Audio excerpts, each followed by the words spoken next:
Hello વિદ્યાર્થી મિત્રો, હું તમારું માનવ ક્લાસીસમાં ફરીથી હાર્દિક સ્વાગત કરું છું. હું ધોરણ 8 માટે હિન્દીનું સોલ્યુશન પહેલા પાઠનું લાવી રહી છું. તેનું નામ છે તેરી હે ઝમી. જો તમારા હિન્દીના વિડીયો બધા તમારે જોવા હોય તો અમારી ચેનલને લાઇક એન્ડ સબસ્ક્રાઇબ કરો, જેથી અમારા વિડીયો તમારા સમક્ષ પહોંચી રહે. ચલો હવે આપણે એનું સોલ્યુશન ચાલુ કરશું, જે 2025નું છે આઈડિયલ સ્વપોથીનું. ચલો એના વિકલ્પ આપણે જોશું. तो के पहलो विकल्प है काव्य में भगवान को कैसा कहा गया है, तो के बी दयालु। भगवान की रहमत से हम सबने क्या पाया, तो के जिस्म। ईश्वर हमारे गुनाहों को माफ कर देता है क्योंकि, तो के वह बड़ा मेहरबान है। तो હવે એની ખાલી જગ્યા જોશું. ખુદા મેરે તું ખાલી જગ્યા કર. જો આના માટે તમારે કાવ્ય પંક્તિ પાકી કરવી ફરજિયાત છે, તો તમને ખાલી જગ્યા એકદમ આવડી જશે. જે જવાબ આવશે આમાં બક્ષિસ. तू चाहे तो खाली जगह रखे हमें तेरे आगे झुका के खाली जगह हम खड़े हैं, तो के शर्त जे आपणे भगवान दररोज प्रार्थना करता हशुं. तो हवे प्रश्न नंबर 3 छे, एक दो वाक्य के उत्तर लिखिए. तेमां पहलो प्रश्न जोशुं, भगवान हम सबकी मुसीबत क्यों टाल सकता है, तो के भगवान हम सबकी मुसीबत टाल सकते हैं क्योंकि वे सर्वशक्तिमान है. इस संसार में सब कुछ उन्हीं की मर्जी से है. तो बीजो प्रश्न, यह जमीन और आसमान किसका है, यह जमीन और आसमान ईश्वर का है. तीजो प्रश्न, हम किसकी इच्छा के इस संसार में आए हैं, तो कि ईश्वर की इच्छा से हम इस संसार में आए हैं. હવે ચોથો પ્રશ્ન જોશું, भगवान की कृपा से हमें क्या क्या मिला है, तो कि भगवान की कृपा से हमें यह शरीर और प्राण मिले हैं. कवि ईश्वर से क्या चाहते हैं, कवि ईश्वर से उनकी दया चाहते हैं. कवि भगवान के सामने कैसे खड़े हैं, तो कवि हम सब भगवान के सामने सिर झुकाकर खड़े हैं. कवि किसे सबसे ताकत वाला मानते हैं, क्यों, कवि ईश्वर को सबसे ताकत वाला मानते हैं क्योंकि वह हमारे ऊपर आई मुसीबतों को टाल सकता है. चलो तेना प्रश्नों के उत्तर लिखिए, આપણે જોશું. પેલું, आप भगवान से क्या प्रार्थना करते हैं, तो के तमे तमारी રીતે પણ લખી શકો, પણ જો અહીંયા લખેલું છે, मैं भगवान से प्रार्थना करता हूँ कि भगवान मुझे सद्बुद्धि दे और धैर्य के साथ सभी मुश्किलों का सामना कर सकूं. मुझ में कभी आत्मविश्वास की कमी न हो. बीजो प्रश्न, आपके मत से संसार में सर्वोपरि कौन है, क्यों, तो कि मेरे मत से संसार में सर्वोपरि ईश्वर है क्योंकि वह सर्वशक्तिमान है. उसकी मर्जी से ही यह संसार चलता है. जो कुछ भी होता है वह उसकी इच्छा से अनुसार होता है. सभी उनके सामने सिर झुकाकर खड़े हैं. तू अपनी नजर हम पर रखना, ऐसा कवि क्यों कहते हैं, तो के कहते हैं कि ईश्वर उसकी हर हाल में खबर रखते हैं और हर दुख में समय वह उसके साथ रहते हैं. इस कविता का भावार्थ संक्षेप में लिखिए.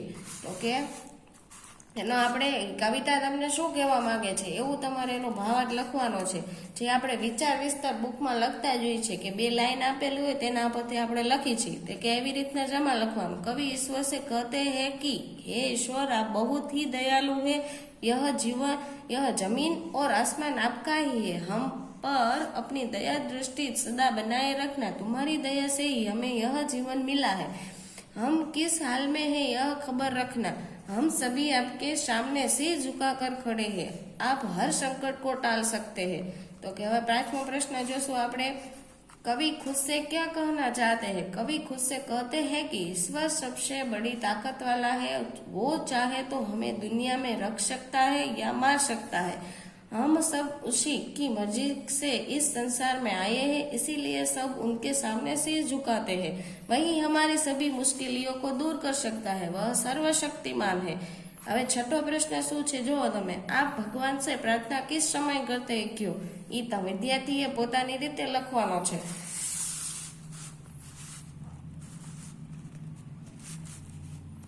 चलो सातवां प्रश्न, भिन्न भिन्न धर्म के लोग प्रार्थना करने के लिए कहाँ कहाँ जाते हैं, तो के अलग अलग धर्मना लोग की जगह जाए छे. भिन्न भिन्न धर्म के लोग प्रार्थना करने के लिए अलग अलग धर्म स्थान पर जाते हैं. हिंदू मंदिर में, मुस्लिम मस्जिद में, सिख गुरुद्वार में, ईसाई चर्च में, जैन देरासर में और पारसी अग्यारी में जाते हैं. હવે સૂચના અનુસાર કરવાનું છે. તો કે વાંચીએ આપણે પહેલું. દિए गए भाव के आधार पर काव्य पंक्ति लिखे, हे ईश्वर तेरी कृपा से मुझे शरीर और प्राण मिले हैं, चाहे जो भी हो तुम अपनी कृपा दृष्टि हम पर सदा रखना. तो તમારે એમાંથી લખવાનું છે તેરી रहमत से हम सबने ये जिस्म ओ जाए पाए हैं, तू अपनी नजर हम पर रखना, किस हाल में है ये खबर रखना. दिए गए भाव के आधार पर काव्य पंक्ति लिखी, हे प्रभु ये सारा संसार तेरा है, तू बड़ा दयालु है, तू हम पर अपनी दया दृष्टि रखना. तो के तेरी है जमीन तेरा आसमान, તું બડા મહેરબાન તું બક્ષિશ કર. જો કાવ્ય પંક્તિ આવડતી હશે તો આ એકદમ સહેલું થઈ જશે તમારા માટે. ચાલો હવે નીચેનું જોઈ. તેરી હે જમીન પ્રાર્થના કા ભાવાર્થ अपनी માતૃભાષા में लिखिए. તો કે માતૃભાષા એટલે તેનું ગુજરાતી કરવું, અનુવાદ કરવાનું કહે છે તમને.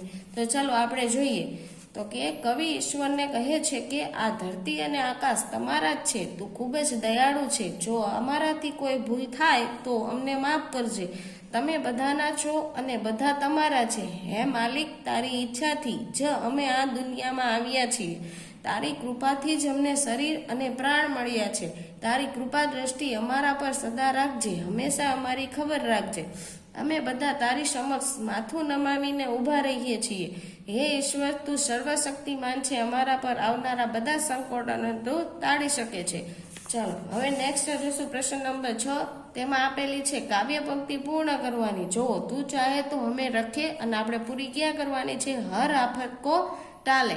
તો ચલો આપણે જોઈશું એ કાવ્ય પંક્તિ. તું ચાહે તો હમે રખે, તું ચાહે તો હમે મારે, तेरे आगे झुका के सर खड़े हैं आज हम सार, और सबसे बड़ी ताकत वाले तू चाहे तो हर आफत को टाले.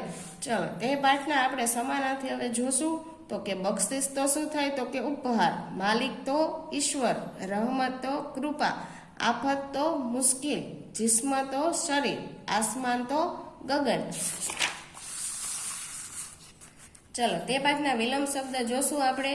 જમીન તો આકાશ, માલિક તો નોકર, આજ તો કલ, ખબરદાર તો બેખબર, રખે તો છોડે.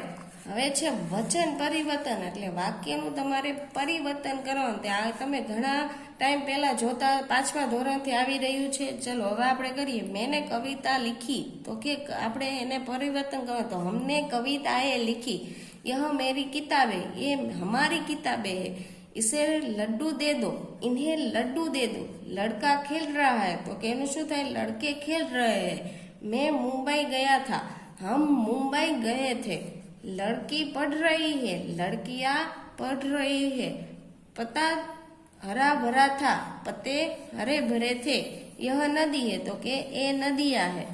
ચલો એવી રીતના જો આ વાક્ય હતા, નીચે શબ્દ આપેલા છે, તેનું વચન પરિવર્તન કરવાનું છે. તો કે નદી, તો કે નદિયા, કલા તો કલાએ, સડકે તો સડક, કિતાબ તો કિતાબે, કૌવા તો કૌવે, કુત્તા તો કુત્તે, દરવાજે તો દરવાજા, ધાતુ તો ધાતુએ. ચાલો શબ્દ ક્રોશક્રમમાં ગોઠવવાનું છે. તો કે એના માટે કક્કો આવડવો જરૂરી છે. હૃદય, મનુષ્ય, સુખ, શાંતિ અને મિત્ર અને ડોક્ટર. તો એના માટે પહેલા આવશે ડોક્ટર, મનુષ્ય, મિત્ર, શાંતિ, સુખ ને હૃદય. દ્રષ્ટિ, યોદ્ધા, શૃંખલા, નાવિકો, ધન. તો પહેલા શું સ્વર છે આમાં? તો પહેલા ઈ લેવાનું ઓર, પછી આવશે દૃષ્ટિ, ધન, નાવિક, યોદ્ધા અને શૃંખલા. ક્ષમતા, સ્વર, ઉજ્જવલ, મંદિર, દૂધ ને ધરા. તો પહેલા શું આવશે આમાં? સ્વર વાળું ઉજ્જવલ. ક્ષમતામાં સમાયેલું છે એટલે કે ક્ષમતા પહેલા આવશે, પછી દૂધ, ધરા, મંદિર ને સ્વર. હવે સૂચના અનુસાર લીખીએ તો ઉચિત ઉપસર્ગ જોડવાના છે, જે આપણે સંધિ કહેવાય એવી રીતના બનાવવાનું છે. તો કે ખાલી જગ્યા ગુણ, અને અહીંયા દુર્ગુણ છે, અહીંયા શું આવશે? તો કે દૂર. ખાલી જગ્યા પ્લસ યોગ, પ્રયોગ. તો કે એમાં શું આવશે પહેલા? તો કે પ્ર પ્લસ યોગ કરો એટલે પ્રયોગ થાય. ખાલી જગ્યા પ્લસ દેશ, અનુદેશ તમને જવાબ આપેલો છે, તો એમાં શું આવશે? અનુ. ખાલી જગ્યા પ્લસ યોગ બરાબર સંયોગ. સંયોગ શું આમાં લખશો તો થશે? જો અહીંયા મીંડાનો ઉચ્ચાર એને મ કરેલો છે એટલે સમ લખવાનો. ખાલી જગ્યા પ્લસ પુત્ર, અને તમને જવાબ કુપુત્ર આપેલો છે, તો કે અહીંયા કુ આવશે. ખાલી જગ્યા પ્લસ ડર, નીડર. તો શું કરશો? ની પ્લસ ડર એટલે નીડર. એવી જ રીતના તમારે આમાં જ કરવાનું છે, તે તમે જોઈ લેજો. પછી નીચે આપેલું છે નિયમિત લિખિત ઉપસર્ગો કે યોગ્ય નિમિત્ત લિખિત ઉપસર્ગો કે યોગ્ય છે દો શબ્દ બનાવીએ પછી એમાં છે ચૌ તો એવી રીતના તમારે તમારા નામ લખવાના છે કે તમે તમારી રીતે લખી શકો છો। હવે જુઓ નીચેનો પ્રશ્ન નિમિત્ત લિખિત શબ્દો મેં પ્રયત્ન ઢૂંઢીએ તો જો મનુષ્યતા તો આપણે જે રીતના અહીંયા હતું આગળ શીખી ગયા હતા એવી જ રીતના તમારે આવવાનું જે મને બનાવી દીધું છે તમે તમારી રીતે જોઈ શકો છો। ચલો આ પાઠ અહીંયા પૂરો થાય છે। જો તમને અમારો વિડીયો ગમ્યો હોય તો સબસ્ક્રાઈબ અને લાઈક કરવાનું ભૂલતા નહીં।